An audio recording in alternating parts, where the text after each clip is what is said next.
தண்டிக்கப்பட்டார்.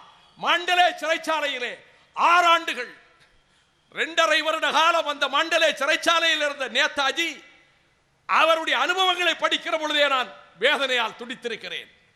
அதைவிட 6 ஆண்டு காலம் சித்திரவதைகளை அனுபவித்திருக்கின்றார் திலகர். அவர் எழுதிய ஒரு நூல் கீதா ரகசியம், அது அனைவரும் அறிந்த ஒன்று. ஆனால் அந்த சிறைச்சாலையின் துன்பங்களை பற்றி, ஏற்பட்ட துயரங்களை அவர் விவரித்திருப்பதை படித்தால் இருதயத்திலே குருதி கொட்டும் என்பதை நான் உணர்ந்திருக்கின்றேன். அவர் மீது பாய்ந்தது இந்த 124A. ஆனால் நாட்டை துண்டாட விரும்புகிறார்கள் என்றோ, இறையாண்மைக்கு ஆபத்து வருகிறது என்றோ அந்த அடிப்படையிலே அந்த குற்றச்சாட்டு பதிவு செய்யப்படவில்லை. இதுதான் முக்கியம். இறையாண்மைக்கும் ஒருமைப்பாட்டுக்கும் ஊறு விளைவிப்பது அது சட்டப்படி குற்றமாகும் என்ற நிலை எடுக்கப்படவில்லை. இந்த கட்டத்தில் 1950ஆம் ஆண்டில் அரசியல் சட்டம் அரங்கேறுகிறது. அரசியல் சட்டத்தினுடைய டிராஃப்ட் ஆர்டிகிளிலே 13(2) ஃபண்டமெண்டல் ரைட்ஸ், ஜீவாதார உரிமைகள், அதில் பப்ளிக் ஆர்டர், பொது அமைதி, அதற்கு குந்தகம் அது விளைவித்தால் அது பேச்சு சுதந்திரத்துக்கு அது இடம் கொடுக்காது, பேச்சு சுதந்திர எல்லைக்குள் வராது என்று கட்டுப்பாடு வராத காலம் 1950 மார்ச் மாதத்தில் ரமேஷ் தாப்பர் என்பவர் பம்பாயிலே இருந்து நடத்துகின்ற ஒரு ஆங்கில வார ஏடு Crossroads, we are at the cross roads. நான் மயிலாடுதுறைக்கு செல்வதா அல்லது வேதாரண்யம் செல்வதா அல்லது திருச்சிக்கு செல்வதா அல்லது பட்டுக்கோட்டைக்கு செல்வதா புதுக்கோட்டைக்கு செல்வதா, எப்பக்கம் செல்வதென்று ஒரு பிரயாணி ஒரு இடத்திலே வந்து நின்று எங்கே செல்வதென்று தெரியாமல் திகைத்திருக்கிற இடம் கிராஸ் ரோட்ஸ், ஒரு நற்சந்தி சந்திப்பு. அந்த தலைப்பில் வெளிவந்த அந்த ஆங்கில வார ஏடு பம்பாயிலிருந்து வெளியிடப்பட்டது. அப்பொழுது Madras maintenance of order, Madras public order maintenance act, சென்னையினுடைய பொது ஒழுங்கு அமைதியை பாதுகாக்கிற சட்டத்தின் கீழ் இந்த பத்திரிகை சென்னைக்குள் வரக்கூடாது, மதராஸ் ராஜதானிக்குள்ளே வரக்கூடாது என்று அது தடை செய்யப்பட்டது. அதே காலகட்டத்தில் டெல்லியில் பிரைபூஷன் அவருடைய பத்திரிகை, அது கிழக்கு பஞ்சாபினுடைய அந்த சட்டத்தின் அடிப்படையிலே டெல்லிக்குள்ளும் அது பிரவேசிக்க கூடாது என்று தடை செய்யப்பட்டது. உச்சநீதிமன்றத்திலே வழக்கு வந்தது. பாருங்கள், சென்னை தான் அதற்கு அடிப்படை. சென்னையினுடைய இந்த சட்டம் எழுத்துரிமைக்கு தடை விதிக்கிறது. பம்பாயிலிருந்து வந்த பத்திரிகை கிராஸ் ரோட்ஸ் பத்திரிகை இந்த சென்னை மாகாணத்திற்குள் அது அனுமதிக்கப்படாது, இட் இஸ் பேன். இதை எதிர்த்து உச்சநீதிமன்றத்தில் வழக்கு வருகிறது. உச்சநீதிமன்றம் விசாரிக்கிறது. தலைமை நீதிபதி கண்ணா, புகழ்பெற்ற நீதிபதி பதஞ்சலி சாஸ்திரி, புகழ்மிக்க நீதிபதி ஃபசல் அலி மகாஜன், அதை போல முகர்ஜி தாஸ், இந்த அமர்விலே விசாரிக்கப்படுகிறது. அப்பொழுது பெரும்பான்மை நீதிபதிகள், பதஞ்சலி சாஸ்திரி பிரதானமாக எழுதுகிறார், தலைமை நீதிபதி உட்பட அனைவரும் அந்த கருத்தை தான் ஏற்கிறார்கள். அதன்படி கருத்து சுதந்திரம் உண்டு, பொது அமைதி பப்ளிக் ஆர்டர் என்று கருத்து சுதந்திரத்தை கட்டுப்படுத்த முடியாது. ஏனென்றால் அரசியல் நிர்ணய சட்டத்தை வகுக்கின்ற போது the framers, the founders of our constitution, அதை உருவாக்கி கொடுத்த மாமேதை அண்ணல் டாக்டர் பாபா சாஹிப் அம்பேத்கர் அவர் உட்பட டிராஃப்ட் சட்டத்திலே இருக்கக்கூடிய 13(2) பிரிவை ஏற்கவில்லை. பப்ளிக் ஆர்டர் என்பது இங்கே கிடையாது. இந்த பொது அமைதிக்கு ஒழுங்குக்கு ஆபத்து நேரும் என்று கருதி பேச்சு சுதந்திரத்தை, கருத்து சுதந்திரத்தை தடுக்க முடியாது. இந்த அடிப்படையில் ஃபண்டமெண்டல் ரைட்ஸில் இது வரவில்லை என்று அவர்கள் விளைவாக பத்திரிகை தடை சட்டம் சென்னையில் இருந்த அந்த சட்டம் செல்லாது, அதன்படி செல்லாது என்று அவர்கள் தீர்ப்பு வழங்கிவிட்டார்கள். ஃபசல் அலி அதற்கு டிசன்ட் நோட். நீதிபதி ஃபசல் அலி அதற்கு மாறாக பொது ஒழுங்குக்கு அமைதிக்கு ஆபத்து நேர்ந்தால், ஊறு நேர்ந்தால், இது அடிப்படை உரிமைக்கு மாறானது, ஃபண்டமெண்டல் ரைட்ஸ், இது அடிப்படை உரிமை என்று அனுமதிக்க கூடாது, இது நாட்டுக்கு ஆபத்தை உண்டாக்கக்கூடியது என்று அவர் தீர்ப்பு எழுதினார். 1951 முதலாவது அரசியல் சட்ட திருத்த மசோதா நிறைவேறியது. First amendment to the constitution. அதில் ஆர்டிகிள் 19 ஃபண்டமெண்டல் ரைட்ஸ், ஜீவாதார உரிமை, அடிப்படை உரிமை, பேச்சு சுதந்திரம், கருத்து சுதந்திரம், அதனுடைய இரண்டாவது உட்பிரிவிலே இதை பற்றி இந்த பொது அமைதிக்கு பங்கம் விளைந்தாலும் அது சட்டப்படி அது குற்றமாகத்தான் கருதப்படும் என்ற விதத்தில் முதலாவது அரசியல் சட்ட திருத்தத்தை கொண்டு வந்தார்கள். நாட்கள் சென்றன. தனிநாடு கோரிக்கை வலுத்தது, திராவிட நாடு கோரிக்கை வலுத்தது. காரணம், அன்றைய சென்னை ராஜதானிக்குள்ளே கர்நாடகத்தின் பகுதி இருந்தது, ஆந்திரத்தின் பகுதி இருந்தது, கேரளத்தின் பகுதி இருந்தது. உலகத்தின் தொன்மை தமிழ் மொழியினுடைய உதரத்தில் இருந்துதான் இந்த மொழிகள் கிளைத்து எழுந்தன. மனோன்மணியம் சுந்தரம் பிள்ளை கூறியது மட்டுமல்ல, மேலை நாட்டு அறிஞர்கள் ஆய்வுப்படி. எனவே அந்த காலகட்டத்தில் தந்தை பெரியார் எழுப்பிய குரல், தமிழ்நாடு தமிழருக்கு தமிழ்நாடு தனித்தமிழ்நாடு என்ற குரலை 37 வைத்திருந்தாலும் இந்த தனிநாடு கோரிக்கையை திராவிட நாடு கோரிக்கை அவர்கள் வைத்த காலகட்டத்தில் இதை எப்படி இந்த குரலை அடக்குவது என்று கருதிய போது 1961 கிரிமினல் லா அமெண்ட்மெண்ட் ஆக்ட் கொண்டு வந்தார்கள். அந்த கிரிமினல் லா அமெண்ட்மெண்ட் ஆக்ட் படி அவர்கள் இப்படிப்பட்ட கோரிக்கைகளை பொது அமைதிக்கு, நாட்டின் ஒற்றுமைக்கு கேடு விளைவிக்கக்கூடிய வகையில் எழுப்பப்படுகிற கருத்தை தடுப்பதற்கு மாநிலங்கள் சட்டங்கள் இயற்றிக் கொள்ளலாம் என்று கொண்டு வந்தார்கள். திருப்தி அடையவில்லை. 1963 பிறந்தது. 63 அரசியல் சட்டத்திற்கு 6வது திருத்தத்தை கொண்டு வந்தார். 6th amendment to the Indian Constitution. 6வது சட்ட திருத்தம். இந்த அரசியல் சட்ட திருத்தம் கொண்டு வருகிற போதுதான் இதில் அதனுடைய ஜீவாதார உரிமைகள் 19 இருக்கிறது, ஆர்டிகிள் 19 ஃபண்டமெண்டல் ரைட்ஸ், அதனுடைய உட்பிரிவிலே 2, 3, 4 இந்த 3 உட்பிரிவுகளிலும் முதல் முறையாக சாவரின்டி அண்ட் இன்டெகிரிட்டி இந்த சொற்களை சேர்த்தார்கள். இன்றைக்கு அந்த அடிப்படையில் தான் என் மீது கூட வழக்கு போடப்பட்டிருக்கிறது. சாவரின்டி அண்ட் இன்டெகிரிட்டி, இறையாண்மைக்கு, நாட்டின் ஒற்றுமைக்கு, ஒருமைப்பாட்டுக்கு ஊறு விளைவிக்கின்ற விதத்திலே பேசுவதற்கு பேச்சு சுதந்திரம் அனுமதிக்காது. ரீசனபிள் ரெஸ்ட்ரிக்ஷன்ஸ்க்குள்ளே இது வந்துவிடும், இந்த கட்டுப்பாடுகள் இருக்கின்றன என்று 63ஆம் வருடத்தில் 6வது அரசியல் சட்ட திருத்தத்தை முன்வைக்கிற போது இந்திய நாடாளுமன்றத்திலே இது விவாதத்துக்கு வருகிறது. The 6th amendment to the Constitution was taken up for discussion and deliberation in the parliament, in both houses of the parliament. பேரறிஞர் அண்ணா மாநிலங்களவை உறுப்பினர். சபை கூடுகிறது ஜனவரி 25.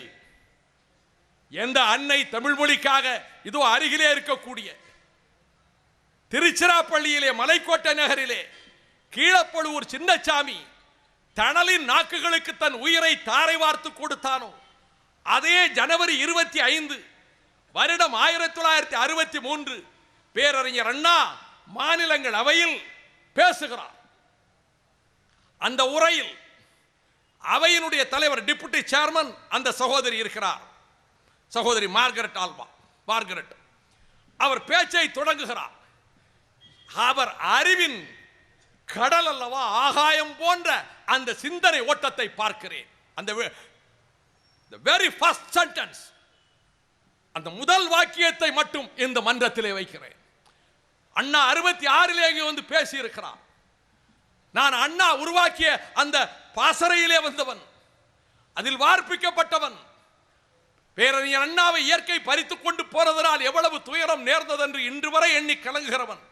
அவர் பேசுகிறார், Madam Deputy Chairman, it is a painful paradox that we are discussing today an amendment of the Constitution to give a legal weapon to the government. ஆம், தடுப்பதற்காக, to prevent என்று சொல்லிவிட்டு not an antagonist but a protagonist for a cause. எப்படிப்பட்ட காலகட்டத்தில் when we are meeting the Chinese aggressors to a table, round a table or a discussion table for negotiation. சீன ஆக்கிரமிப்பாளர்கள் இமயபர்வத்தின் எல்லையின் பெரும்பகுதியை கைப்பற்றி கொண்டவர்கள், நம் படை வீரர்கள் பலரை பலியாக்கியவர்கள், ஆக்கிரமிப்பாளர்களை அழைத்து பேச்சுவார்த்தை நடத்துவோம் என்று அழைத்திருக்கிற நேரத்தில் அவர்களை ஆக்கிரமிப்பு முடிந்து அப்பொழுதுதான் போர் நிறுத்தம் வந்த நேரத்தில் பேச வாருங்கள் என்று அழைத்திருக்கிற பொழுது நீங்கள் தடுப்பதற்காக ஒரு புரோட்டகனிஸ்ட் ஃபார் எ காஸ், ஒரு கொள்கையை சொல்லுகிறவனுடைய கருத்தை தடுப்பதற்காக ஒரு அரசியல் சட்ட திருத்தத்தை கொண்டு வந்து இங்கே விவாதிக்கிறோம் என்பது இது ஒரு வேதனையான ஒரு விசித்திரமாக இருக்கிறது. It is a painful paradox என்று அண்ணா கூறுகிறார். அந்த சொல்லை எப்படி பயன்படுத்தினார் என்று எண்ணி பார்த்தேன். புரோட்டகனிஸ்ட் இது ஒரு கிரேக்க சொல். புரோட்டகனிஸ்ட் என்றால் ஒரு காவியத்தில் அல்லது ஒரு கவிதை நாடகத்தில் 3 பாத்திரங்கள் இருப்பார்கள். ஒரு லட்சியத்தை முன்னெடுத்து செல்லுகிறவன் புரோட்டகனிஸ்ட். அப்படிப்பட்ட அந்த 3 கதாபாத்திரங்களில் டியூட்ராகானிஸ்ட் அவன் உடனும் இருக்கலாம், விலகியும் செல்லலாம். ட்ரிட்டோகானிஸ்ட் அவன் துன்பங்களை விளைவிப்பவன், கேடுகளை விளைவிப்பவன், அந்த லட்சியவாதிக்கு எதிரான நிலை எடுப்பவன். இந்த மூவரும் சேர்ந்ததுதான் அந்த காவியம், இலக்கியம். இதில் இருக்கும் இந்திய கிரேக்க சொல்தான் ஆன்டகானிஸ்ட், எதிர்த்து சொல்லுகிறவன். அண்ணா அழகாக அந்த சொல்லை பயன்படுத்துகிறார். ஒரு கொள்கையை முன்னெடுத்து செல்கிறேன். கிரேக்கத்தின் காவியங்களிலே ஒரு லட்சியத்தை முன்னெடுத்து செல்கிறவன் தானே புரோட்டகனிஸ்ட் என்று சொல்லப்பட்டார். அப்படிப்பட்ட கருத்தை நான் இங்கே முன்வைப்பதற்கு ஒரு சட்டத்தை கொண்டு வந்திருக்கிறீர்களே, என்ன அருமையாக அந்த வாதத்தை எழுப்புகிறார். சீன ஆக்கிரமிப்பாளர்களை அழைத்து மேஜையில் உட்கார வைத்து பேச முற்பட்டு விட்ட அரசு எங்களையே அழைத்து பேச விரும்பவில்லை. நான் திராவிட நாடு கேட்டேன், நாகாலாந்து நாகர்களுக்கு தனிநாடு கட்ட பிஜோவுக்கு பிறகு கேட்டேன் என்று வரலாறு தெரியாமல் சொல்கிறார். நாங்கள் பிஜோவை பார்த்து கேட்கவில்லை, நாங்கள் தனிநாடு கேட்கிறோம். எங்களை அழைத்தேன் பேசவில்லை. தேசிய ஒருமைப்பாட்டு குழுவை அமைத்திருக்கிறீர்கள், நேஷனல் இன்டகிரேஷன் கமிட்டி. அதுவும் அதுக்கு தலைவராக யாரை போட்டிருக்கிறீர்கள்? மிக வலிமையானவரை, ரொம்ப தேசிய ஒருமைப்பாட்டு கொள்கையிலே ரொம்ப உறுதியான ஒரு இரும்பு மனிதரை, ஒரு திறமையான ஒரு மனிதரை, அந்த கொள்கைக்காகவே இருக்கின்ற சார் சிபி ராமசாமி ஐயரை அல்லவா நீங்க போட்டிருக்கிறீர்கள் என்று கூறிவிட்டு தெரிவிக்கிறார். இந்த சார் சிபி ராமசாமி ஐயர் தேசிய ஒருமைப்பாட்டு குழுவுக்கு தலைவராக போட்டீர்களே, அவர்தான் 47 ஆகஸ்ட் 15 இந்தியா சுதந்திரமடைந்த போது திருவிதாங்கூர் சமஸ்தானம் தனி நாடு என்று அந்த அரசரை பிரகடனம் செய்து வைத்துவிட்டு பாகிஸ்தானோடு ஒப்பந்தம் போட்டவர். அவரைத்தான் நீங்கள் தேசிய ஒருமைப்பாட்டு குழுவுக்கு தலைவராக போட்டிருக்கிறீர்கள். நாட்டின் பல பகுதிகளுக்கு சென்று கருத்துக்களை கேட்க ஒருமைப்பாட்டு குழுவினர் பயணித்தார்களே, எங்கள் திராவிட முன்னேற்ற கழகத்தினரை ஏன் அழைத்து பேசவில்லை? எங்களை ஏன் சந்திக்கவில்லை? என்னை ஏன் சந்திக்கவில்லை என்று நான் கேட்க முடியவில்லை. அவர் சொல்லுகிறார், ஏனென்றால் அரசாங்கத்தினுடைய விருந்தாளிகளாக வேலூர் சிறைச்சாலையிலே இருந்தோம். அப்பொழுது அண்ணா சிறையில் இருக்கிறார். நாங்கள் அரசாங்கத்தின் விருந்தாளிகளாக சின்ன சின்ன கொட்டடிகளிலே அடைக்கப்பட்டிருந்தோம். ஆனால் எங்களுடைய அமைப்பு செயலாளர் என்.வி. நடராசன் வெளியில் இருந்தாரே, எங்கள் நாடாளுமன்ற உறுப்பினர் நாஞ்சில் மனோகரன் வெளியில் இருந்தாரே, எங்கள் நாடாளுமன்ற உறுப்பினர் ராஜாராம் வெளியில் இருந்தாரே, அவர்களிடத்தில் பேசியிருக்கலாமே. என்னை வந்து சார் சிபி ராமசாமி ஐயர் வந்து சிறையில் பார்க்கவில்லை என்று நான் கூற மாட்டேன். நான் மிக சாதாரணமானவர், அவர் பெரிய மனிதர். அவர் ஜெயிலிலே அடைத்துத்தான் பழக்கப்பட்டவரே தவிர ஜெயிலிலே இருப்பவர்களை போய் பார்த்து பழக்கப்பட்டவர் அல்ல. கருத்தை சொல்லிக் கொண்டு வருகிற போது கருத்துக்களை நீங்கள் பரிமாற ஏன் தயக்கம்? என் கருத்து தவறென்றால் நீங்கள் எல்லோரும் மக்களிடம் சொல்லுங்கள். இன்றைக்கு அவர் சொல்லுகிறார், இன்றைக்கு 35 லட்சம் வாக்குகளை பெற்றிருக்கிறோம். 50 லட்சம் வாக்குகளை பெற்று காங்கிரஸ் அரசு சபையிலே இருக்கிறது, ஆட்சிபடத்தில் இருக்கிறது. நாங்கள் 35 லட்சம் வாக்குகளை பெற்றிருக்கிறோம். காலம் சீராக செல்லுமானால் அடுத்த தேர்தலுக்கு பிறகு எங்கள் திராவிட முன்னேற்ற கழகம் தான் ஆட்சியில் இருக்கும் சொல்லுகிறார். 63 பேசிவிட்டு, எங்கள் கருத்து தவறென்றால் திருத்துங்கள். கருத்து பரிமாற்றத்துக்கே இடமில்லை. ஒரு கருத்தை நசுக்குவதற்காக இந்த சட்டமா? அவர் மிக அழகாக கேட்கிறார், correct us if we are erroneous. எங்கள் கருத்து தவறாக இருந்தால் எங்களை திருத்துங்கள். convince us if you have got solid facts. உங்களிடம் நல்ல ஆழமான ஆணித்தரமான கருத்துக்கள் இருந்தால் அதை கொண்டு எங்கள் கருத்திலே ஒரு மாற்றத்தை ஏற்படுத்துங்கள். but don't compel us. வற்புறுத்தாதீர்கள், திணிக்காதீர்கள். இப்படி அருமையாக அந்த கருத்துக்களை எடுத்து வைத்த வாதம் அரசியல் சட்டத்தினுடைய 6வது திருத்தத்திலே வந்த வாதம். அப்பொழுதுதான் முதல் முறையாக இறையாண்மை, நாட்டின் ஒருமைப்பாடு, இதற்கு ஊறு நேருகின்ற விதத்திலே பேசுவதை அனுமதிக்க முடியாது என்ற சட்டத்தை கொண்டு வருகிறார். அந்த சட்டத்துக்கு பின்னர் தான் 1967 சட்டவிரோத நடவடிக்கைகள் தடுப்பு சட்டம், அன்லாஃபுல் ஆக்டிவிட்டீஸ் பிரிவென்ஷன் ஆக்ட், இது 67 வருகிறது. புதிய புதிய வடிவங்கள் எடுக்கிறது. அது maintenance of internal security act வேறொரு வடிவம் எடுக்கிறது. பிரிவென்ஷன் ஆஃப் டெரரிசம் ஆக்ட் போட்டா வேறொரு வடிவம் எடுக்கிறது. அதே சரத்துக்களை கொண்டுதான் இன்றைக்கும் சட்டம் இருக்கிறது. அந்த சட்டத்தின் அடிப்படையில் தான், சட்டவிரோத நடவடிக்கைகள் தடுப்பு சட்டத்தின் அடிப்படையில் தான் ஒரு இயக்கம் தடை செய்யப்படுகிறது. தமிழீழ விடுதலை புலிகள் இயக்கம் தடை செய்யப்பட்டிருக்கிறது. அது தடை செய்தது தவறு என்று நான் தீர்ப்பாயத்திலும் உயர்நீதிமன்றத்திலும் வாதாடுகிற பொழுது, நாட்டின் ஒருமைப்பாட்டுக்கும் இறையாண்மைக்கும் கேடு விளைவிக்கின்ற விதத்தில் அவர்கள் கேட்கின்ற தமிழீழம் இந்திய இறையாண்மைக்கு எவ்விதத்தில் கேடு விளைவிக்கும், இந்திய ஒருமைப்பாட்டுக்கு இது எப்படி ஆபத்தானது? அவர்கள் கேட்கின்ற தமிழீழத்தில், தமிழகத்தில் ஒரு அங்குல மண்ணை கூட தந்தை செல்வாவோ மாவீரர் திலகம் பிரபாகரனோ அவர்கள் கேட்கவில்லை. ஒரு அங்குல மண்ணை கூட கேட்கவில்லை. ஆனால் தமிழகத்தையும் சேர்த்தவர்கள் தமிழீழம் அமைக்கப் போவதாக மத்திய அரசு வகுத்திருக்கக்கூடிய அபாண்டங்கள் நிறைந்த இந்த வழக்குகள் மூலமாக இந்த தடை சட்டத்தை, இந்த சட்டத்தை பயன்படுத்தி அந்த இயக்கத்தை தடை செய்திருக்கிறீர்கள். இந்த தடை நீக்கப்பட வேண்டும். இந்த வாதம் ஒரு பக்கத்திலே வந்து கொண்டிருக்கிறது. இப்பொழுது இந்தியாவினுடைய நிலைமையை கொஞ்சம் எண்ணி பாருங்கள். 47 ஆகஸ்ட் 15க்கு பிறகு காஷ்மீரிலே பழங்குடி பக்கத்தில் இருக்கக்கூடிய பாகிஸ்தானிலே இருந்து படையினரும் மலைஜாதியினரும் ஆயுதங்களோடு ஊடுருவி விட்டார்கள் என்று மன்னன் ஹரி சிங் நேருவுக்கு தாக்கல் அனுப்புகிறார். பாதுகாக்க வாருங்கள், படை அனுப்புங்கள், இந்திய பூபாகத்தோடு இந்த மாநிலத்தை இணைப்பதற்கு நான் ஒப்பந்தம் தருகிறேன், நான் கையெழுத்திடுகிறேன்.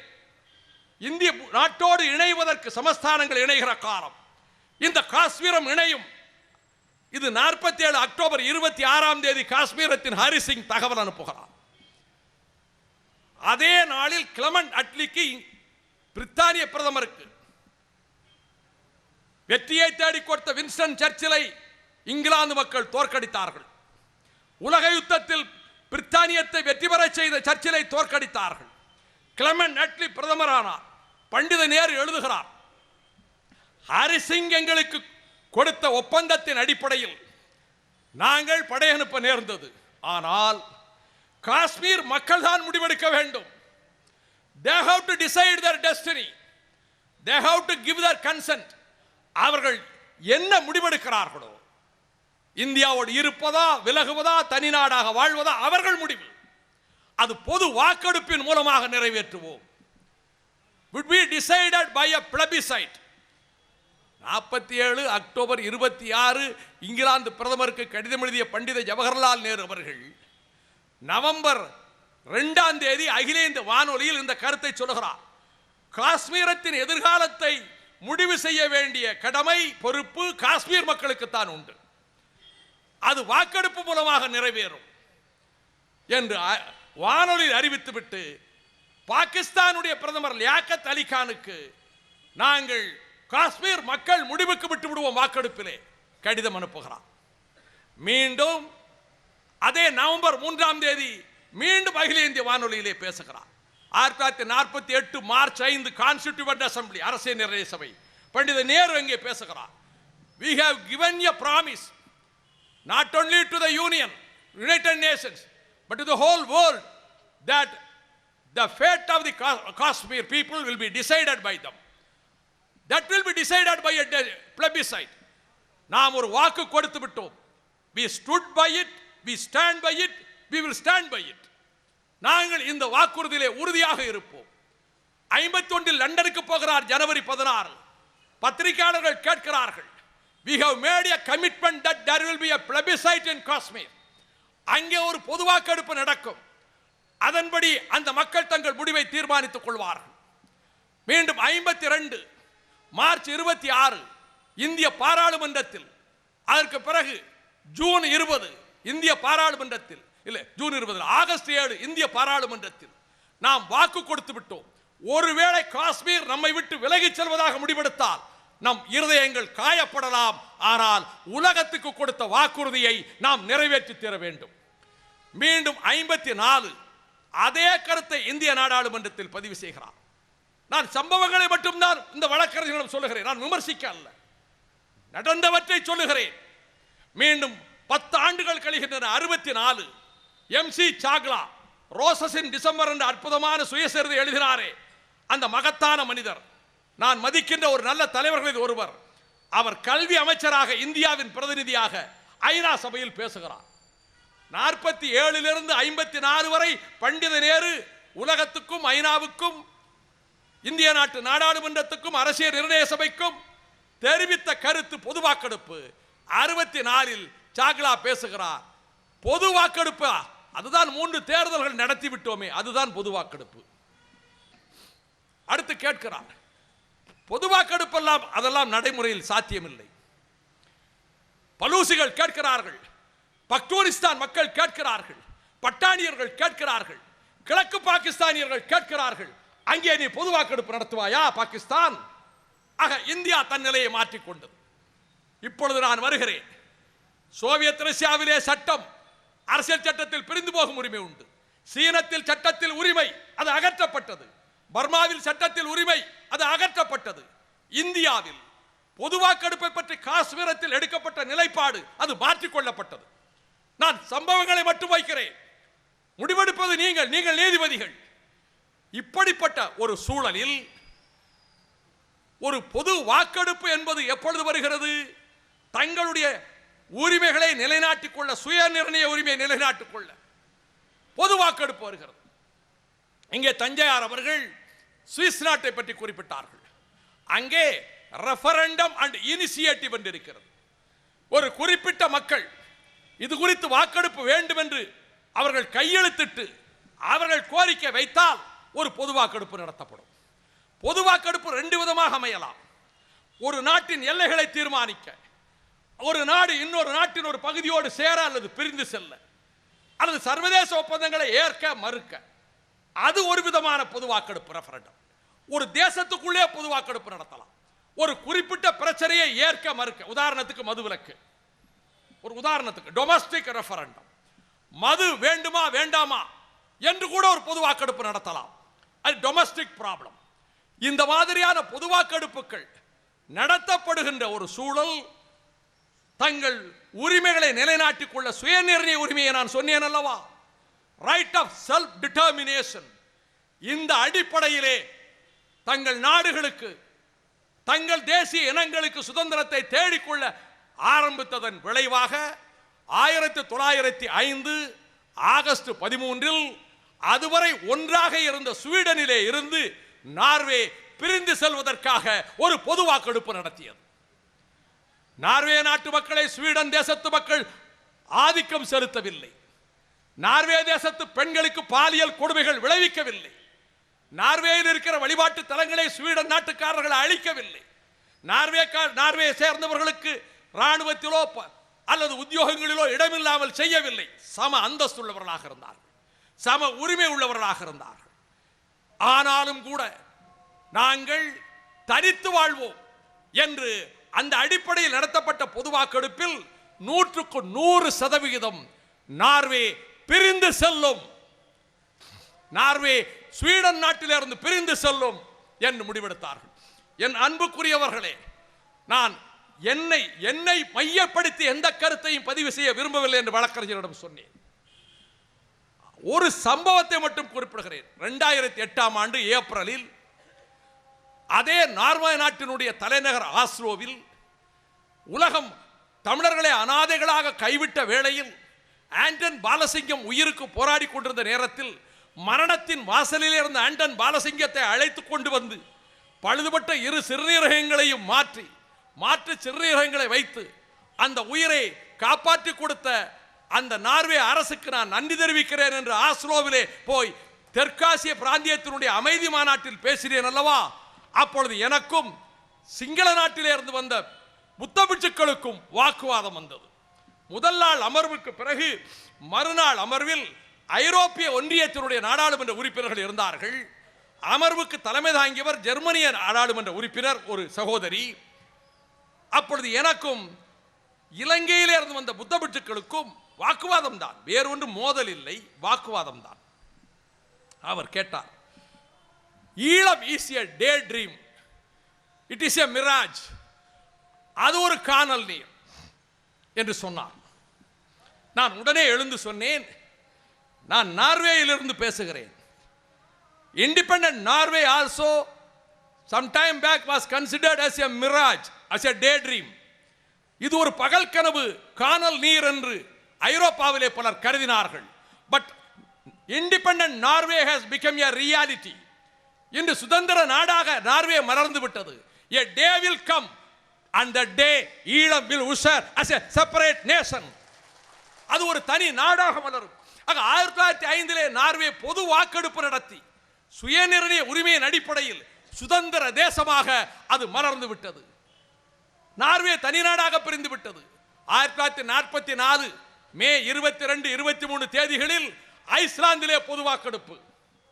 டென்மார்க்கின் பிடியிலே இருந்து விடுபட வேண்டும் என்று ஐஸ்லாந்திலே பொது வாக்கெடுப்பு.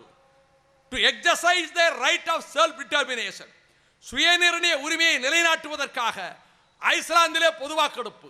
98% மக்கள் ஐஸ்லாந்து தனியாக பிரிந்து செல்ல வேண்டும், டென்மார்க்கிலே இருந்து தனி நாடாக வேண்டும் என்று அவர்கள் வாக்களிக்கிறார்கள். Turn out was 95%. 95% மக்கள் ஓட்டு போட்டார்கள். அப்பொழுது டென்மார்க் மக்கள், டென்மார்க் அரச நிர்வாகம் வேதனையோடு அதை ஏற்க மறுத்தது. காரணம் என்ன தெரியுமா?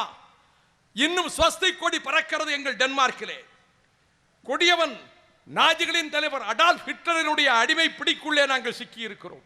இந்த நேரத்தில் நீங்கள் வெளியேறுகிறீர்கள், இப்பொழுதா எங்களை விட்டு நீங்கள் பிரிந்து செல்கிறீர்கள். இந்த துக்கமான வேலை அல்லவா? நாங்கள் ஹிட்லரின் நாஜிகளினுடைய அடிமை பிடியில் அல்லவா இருக்கிறோம். ஆனால் டென்மார்க் மன்னர் கிறிஸ்டியன் 10 அவருடைய பெயர், 10வது கிறிஸ்டியன், அவர் தனி நாடாக பிரிந்து செல்ல ஐஸ்லாந்து முடிவெடுத்து விட்டது. நான் பாராட்டி அங்கீகரிக்கிறேன் என்று வாழ்த்து தந்து அனுப்பினார். வரலாறு விசித்திரங்களை மேலும் சந்திக்கிறது. அதே டென்மார்க்கின் பிடியிலிருந்து ஃபரோ என்கின்ற ஒரு தீவு தனியாக பிரிந்து செல்ல அவர்கள் முடிவெடுத்து பொது வாக்கெடுப்பு நடத்துகிறார்கள்.